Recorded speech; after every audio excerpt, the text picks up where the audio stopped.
Welcome to guide Sandy Patil here. चला तर मग आज ब्लॉगला सुरू करत आहे. ब्लॉगमध्ये आहे आज सिमरन आणि जी आज घेत आहे फर्स्ट हरभरा. आणि आम्ही हरभऱ्याची पेंड घेऊन गाडी फुल करून निघालो आहोत भुलेश्वरला. आता हे भुलेश्वर मंदिर कुठे आहे, त्याला जायचं कसं मी तुम्हाला सांगतो. तुम्ही पुण्यामध्ये असाल तर पुण्याहून कुठेही असाल तर तुम्हाला यायचं प्रथमतः हडपसरला. हडपसरवरनं तुम्हाला यायचं आहे सासवडला. सासवडच्या मार्गाला भुलेश्वर मंदिर आहे. हे पडतं जिल्हा पुणे, तालुका पुरंदर तालुक्यात हे भुलेश्वर मंदिर आहे. आम्ही सुरुवात केली आहे भुलेश्वरला जायची आणि जाता जाता लोकांना रस्ता विचारत आम्ही पुढे गेलो आहोत.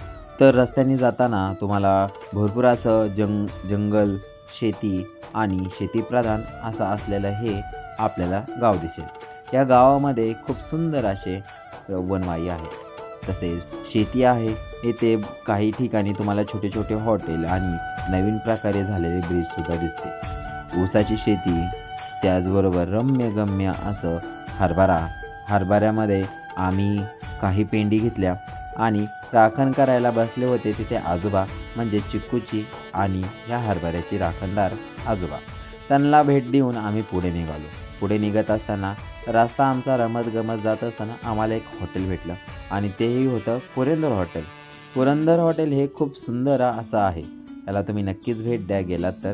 आणि जेवणही तर खूप छान असं भेटतं. पुढे आम्ही जात असताना आम्हाला वेगवेगळे हॉटेल दिसत होते, तिथं तुम्ही नाश्ता वगैरे करू शकता. रस्ता विचारत आम्ही गेलो आहोत पुढं. गावरान असा माळवं आम्हाला दिसलं. इथे तुम्हाला काही वस्तू खूप स्वस्त आणि चांगल्या पद्धतीच्या भेटतील आणि त्याही गावरान. पुढे जात असताना वेगवेगळ्या गावाच्या पाट्या तुम्हाला दिसतातच. तर मग आपल्याला उंदीरवाडी अशी लागली. उंदीरवाडीच्या थोडंसं पुढे गेलं असताना आम्हाला हरभऱ्याचं रान दिसलं आणि सिमरनला हरभरा खूप आवडतो आणि विशेष म्हणजे तिला पाचसुद्धा आवडते. आणि मग तिने ठरवलं की आपल्याला आता ह्या रानामधली पात चोरायची. मागाशी आजोबा होते त्यामुळं आम्हाला तिथला हरभरा काय चोरता आला नाही, पण हां नक्की पात आता आम्ही काय सोडणार नाही. त्यामुळं सिमरननी पात तिला खाण्यापुरती तोडून घेतली आहे, कुणालाही न बघता. आणि आम्ही मग पात टाकली गाडीमध्ये. पुढे आता ना संस्कृती ही मिसळ हाऊस भेटलं. या मिसळ हाऊस खूप सुंदर आहे आणि डिक्कीमधली टाकलेली पात सिमरननी आता मिसळसोबत खाण्यासाठी ठरवली आहे. तर ती डिक्कीतून मिसळ खाण्यासाठी घेत आहे पात. चला तर मग आमच्यासोबत तुम्ही ही मिसळ खायला या. आणि खूप सुंदर अशी मिसळ आहे. इथे तुम्हाला मिसळ पराठा अशी एक इथं डिश आहे आणि आम्हीही तीच मागवली. त्याच्या अगोदर सिमरननी एकदम भन्नाट आणि थंडगार मठ्ठा मागवला आणि मठ्ठा पिल्यानंतर आली आहे आमची फायनली डिश मिसळ पराठा. याच्यामध्ये तुम्ही बघताय वेगवेगळे डिशेस आहेत. याच्यात आंबरस दिला आहे, पुन्हा श्रीखंड आहे, आणखीन भरपूर काय असे स्वादिष्ट याच्यामध्ये व्यंजन आहेत. तुम्ही बघताय 2 पराठे आहेत, काकडी, पुन्हा आम्हाला दिली होती कढी आणि कढीसोबत आम्हाला खायला होती कांद्याची पात. आणि इथे तुम्हाला एक्स्ट्राचं सारवण वगैरे आहे. आणि पुढे जात असताना आम्हाला गावाची लागली होती कमान आणि आम्ही ह्या कमानीतून पुढे जात असताना आम्हाला सुंदर असं गाव दिसलं, ज्याला भुलेश्वराच्या पायथ्याशीच हे गाव आहे, ज्याला बोललं जातं त्याला भुलेश्वर या गावाने ओळखलं जातं. हे गाव खूप प्राचीन असून इथेली आणखी वास्तुशास्त्रसुद्धा खूप प्राचीन आहे. तसेच गावामध्ये काही डेव्हलपमेंट झाले आहे, पण जुने आपल्याला कवऱ्याचे घरं इथे नक्कीच पाहायला भेटतील. आणि रस्तेही खूप सुंदर आहे. गाव असलं तरीही इथले सरकार खूप छान असल्यामुळे ते आपल्याला रस्ते खूप व्यवस्थित आणि चांगल्या स्वरूपाचे पाहायला भेटतील. आम्ही भुलेश्वराच्या कमानीतून इन करत असताना आम्हाला 2 छोटे मंदिरं लागली. आम्ही त्यांच्या पाया पडून निघालो आहोत पुढे. चला तर मग भुलेश्वराच्या मंदिरामध्ये आम्ही भुलेश्वराच्या घाट चढून वरती गेलो. घाट तसं जास्त काय मोठा नाही आहे, छोटाच आहे, पण खूप वळणदारही नाही आहे. पण वरती जात असताना सिमरनला जाम भीती वाटत होती, म्हणून मी जरा हळूहळू गाडी घेतली माझी आणि आम्ही चाललो आहोत भुलेश्वराच्या मंदिरामध्ये. भुलेश्वराची कथा तुम्हाला सांगणार आहे मी. भुलेश्वराला तुम्हाला इथे कसा अवतरला आणि ह्याची कथा काय.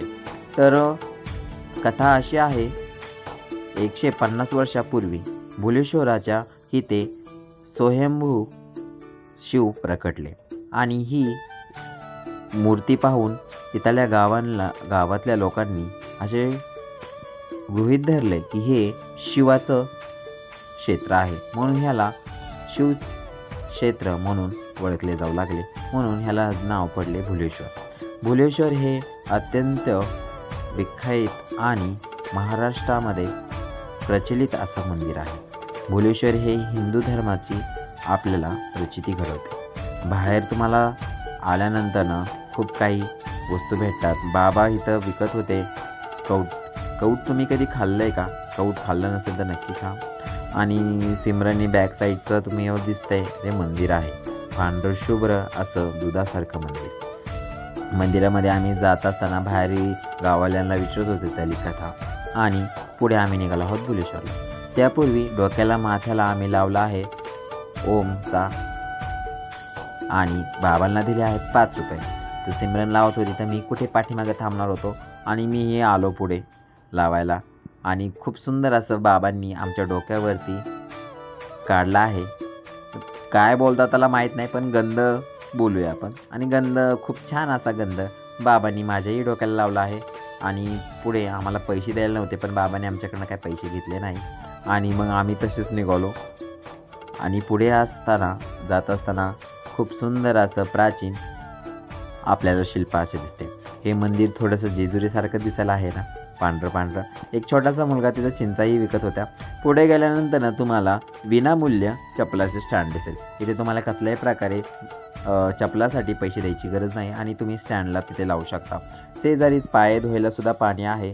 तुम्ही तिथे छान असं पाय धुवू शकता. सिमरननी चपला काढून आल्यानंतर तिला दिसले आहे पूजेचं सामान घेतल्यानंतर पुढे तुम्हाला बघता येतं पिंड वगैरे, तुम्हाला पूजेचं घरी न्यायला मूर्ती, अशा काही प्रकारच्या वस्तू आहेत. आणि सुंदर असे किचनसुद्धा आहेत चाव्याला लावण्यासाठी. आणि ह्या मंदिराची वास्तू खूप प्राचीन आहे. तसेच दगडाचं बांधकाम आहे. आणि सिमरनला डमरू दिसलं आहे. डमरू तर आम्ही घेणार नाही आहोत, पण डमरू तिला वाजून खूप आनंद भेटत होता. तो तिने डमरू वाजवला भगवान भोलेनाथाच्या नावाने.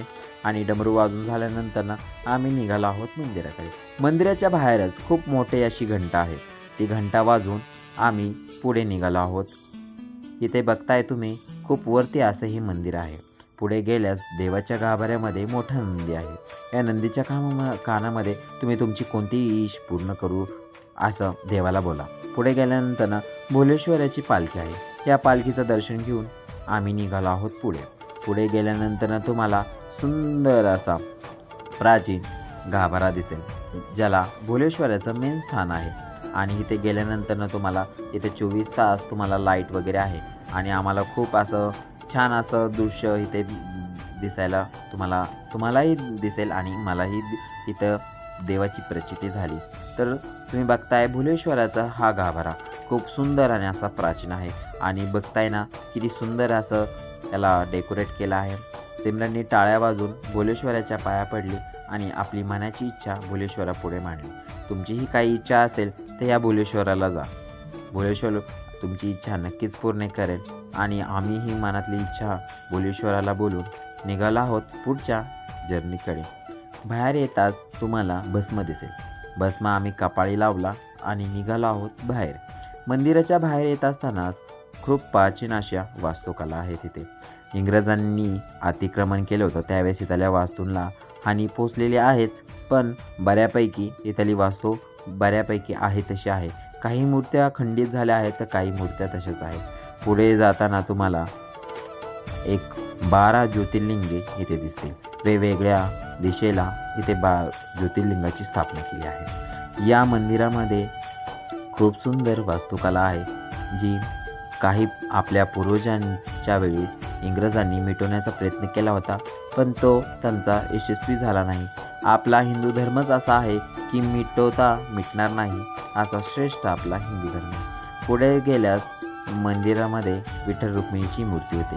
आणि इथे मला सिमरन दाखवत आहे शेषनागावरती झोपलेला आपला देवादिदेव श्रीकृष्ण म्हणजे नटखट कन्हैया. पुढे गेल्यानंतर इथे एक गौमुख आहे. याला आतमध्ये जाऊन इथं करोळा इथलं पिंडेचं पाणी इथे येतं. आणि इथलंही दर्शन घेऊन आम्ही निघालो आहोत पुढे. बाहेर येताच खूप सुंदर असं नेचर तुम्हाला दिसेल. गार वारं सुटलेलं आणि बाहेर इथे एक सेल्फी पॉईंटसुद्धा आहे. जिथे तुम्ही तुमचे व्हिडिओज आणि सेल्फी काढू शकता. इथने भुलेश्वराचं गावसुद्धा दिसत होते आणि मंदिराचं पूर्ण नक्षा तुम्हाला दिसेल. खालनं बोगद्यातून जात असताना पुढेही मंदिर आहेत 1-2. आम्ही तेही पाया पडून ड्युट्या मालपाशी आलो आणि ड्युट्या मालपासून आम्ही चाललो आहोत पुढच्या मंदिराकडे, जिथे प्राचीन असं हे मंदिर आहे. राजा महाराजाच्या काळापासून हे मंदिर इथे स्थापित आहे. इथे खूप मोठी अशी जत्रा भरत असते भुलेश्वराच्या दिवशी आणि लांब लांबनं भाविक आपल्या दर्शनासाठी इथे भुलेश्वराला येतात. पुढे आल्यानंतर इथं होतं रुक्मिणीचं मंदिर आणि घुमटाकार असं हे मंदिर होतं. मंदिराच्या बाहेर आल्यानंतर खूप सुंदर असं आम्हाला वाटलं आणि आमची ट्रिप खरंच खूप छान झाली. तर तुम्हालाही जायचं असेल तर नक्की जा. बघण्यासारखं मंदिर आहे. माझा हा छोटासा ब्लॉग तुम्हाला कसा वाटला सांगायला विसरू नका. भेटूया नेक्स्ट व्हिडिओमध्ये. Bye bye.